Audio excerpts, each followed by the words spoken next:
You're the chosen one. Nope. Let's not give her a complex. Good luck, short stack. It's all up to you. No pressure. Fucking dagger! Hope this works. All right, let's find these ifs and kids. Chief! How did a kid creates an invisible if? Hello everybody, welcome back to Screenstars. I'm here today to bring you my review for the 2024 family film If. The film is written and directed by John Krasinski and it stars Ryan Reynolds, Kaylee Fleming, John Krasinski, Phoebe Waller-Bridge, Steve Carell and Fiona Shaw. Okay, so the film focuses on a young girl called Bee. Now, she has lost her mother very recently, so she's suffering with that. And her father is also currently ill. So she's being looked after by her grandmother, living in like an apartment block, and she's pretty lost. However, she discovers Ryan Reynolds' character, Cal, and he kind of runs like an agency for ifs. And these are imaginary friends that have kind of been abandoned by their children. As the children grow up, they forget about their imaginary friends and they've kind of nowhere to go. So she decides to help out and try and find homes for these ifs. Right. What are my thoughts on If?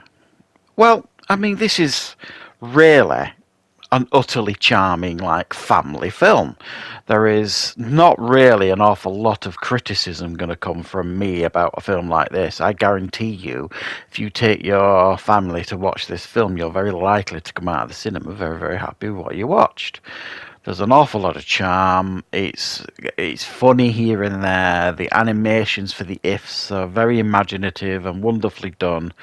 And the stories, you know, fairly simple but quite charming, and it also knows when to pull on the heartstrings. It follows a very specific kind of formula. Now, if you're being overly critical, you could call it quite a generic formula, but it does its job, absolutely. I didn't come out of the cinema kind of buzzing about this film, thinking, oh, wow, this is fabulous. But then again, I didn't go in to watch this film like a family, if you like. I would imagine if I'd have taken my son when he was a lot younger to go and see this, he probably would have come out really excited, and you know that would have rubbed off on me. And that's what the magic of cinema is, really. That's what, you know, streaming services will never be able to replace, that feeling you get in a cinema, or when you're leaving the cinema and you're chatting to the people that you went to the film with and getting all excited about what you watched. And you know, this film will generate that, I think, with families.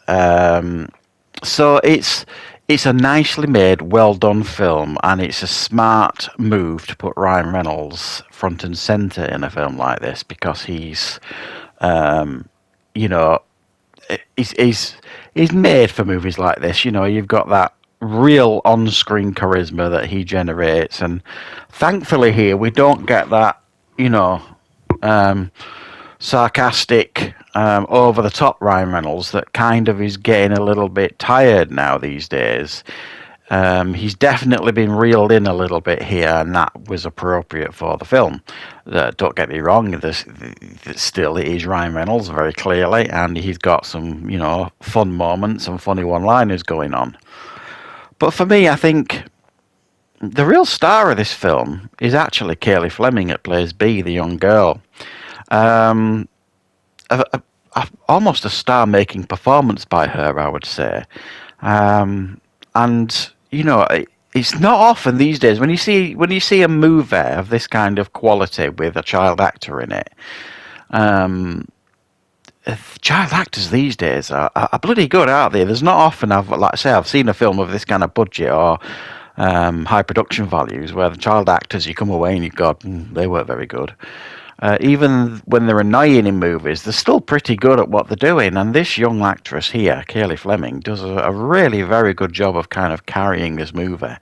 But not only does she do a good job of kind of interacting with these CGI imaginary creatures, she's got great chemistry with Ryan Reynolds, and she also manages the emotional scenes remarkably well with her dad, John Krasinski, who plays her dad in the film.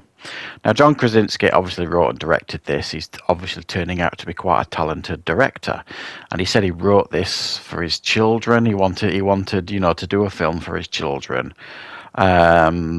So while he is in this film, he's not in it a great deal. He's obviously focused more on the writing and directing side of this film.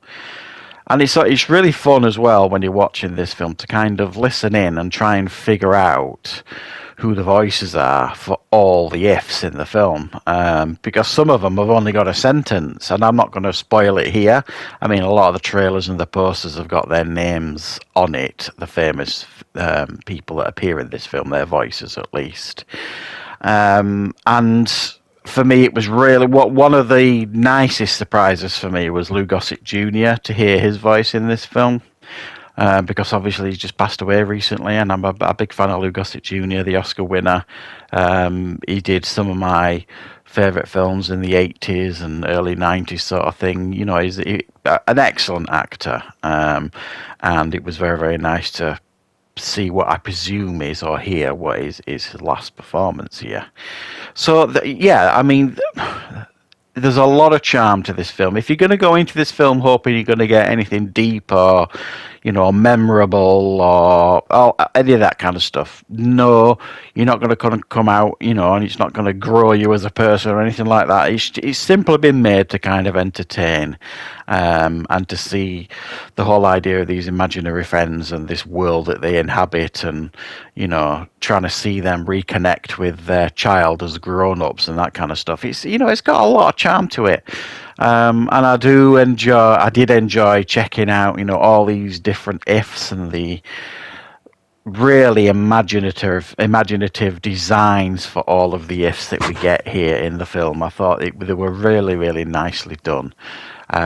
So I think really, what is there else to say about this film other than if you're really looking for a well-made family film, and disappointingly, I suppose, this isn't doing, gangbusters at the box office. It just seems like anything original these days, just audiences aren't interested. They're only really interested in like legacy films or sequels to franchises, and it is getting a bit frustrating. I'm not going to lie. Now, I'm not saying that this should run away at the box office, but I think it deserves to be doing a damn sight better than it is, in my opinion.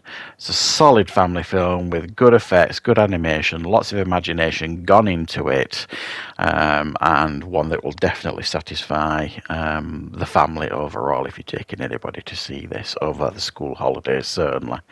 So, thanks for joining me, guys. I hope you enjoyed checking out this review. I will, of course, be back with plenty more reviews and content on the channel very, very soon.